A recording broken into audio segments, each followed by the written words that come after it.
Bientôt, cette ligne verte n'existera plus.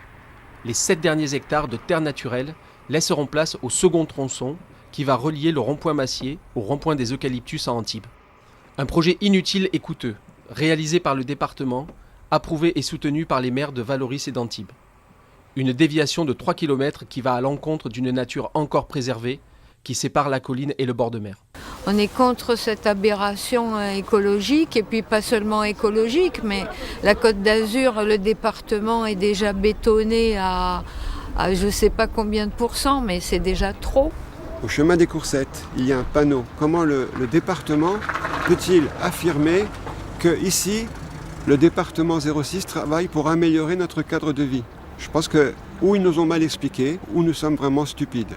On bétonise, on privilégie la voiture plutôt que les transports en commun, plutôt que le vélo, plutôt que d'autres modes de transport, en imaginant qu'en faisant des routes, on va fluidifier le trafic, alors que toutes les études montrent que c'est exactement l'inverse qui se passe. Il s'agit d'une voie simple, c'est pas une double voie, et il va y avoir des feux, donc en fait on va pas fluidifier plus que ça le trafic. Rajouter des voies quand il y a des bouchons, quand il y a du trafic, ce n'est pas forcément fluidifier. On fait un appel d'air, on fait venir encore plus de voitures et on rajoute juste des lignes de bouchons. En fait, il y a une logique globale au niveau du département de développement qui n'a pas évolué depuis 30 ou 40 ans.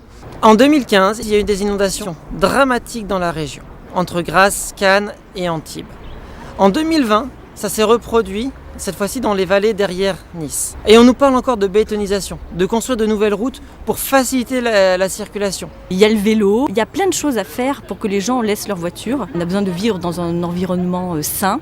Donc par exemple, là, on pourrait faire des jardins partagés. Également une régie alimentaire qui permettrait d'alimenter les cantines locales en nourriture bio. Coût de l'opération, 26 millions d'euros. Des propositions de remplacement, comme la création de jardins partagés ou un écoparc pour les familles, préserveraient et protégeraient la qualité de vie des habitants d'une bétonisation qui, dans le futur, bouleverserait à jamais un site remarquable.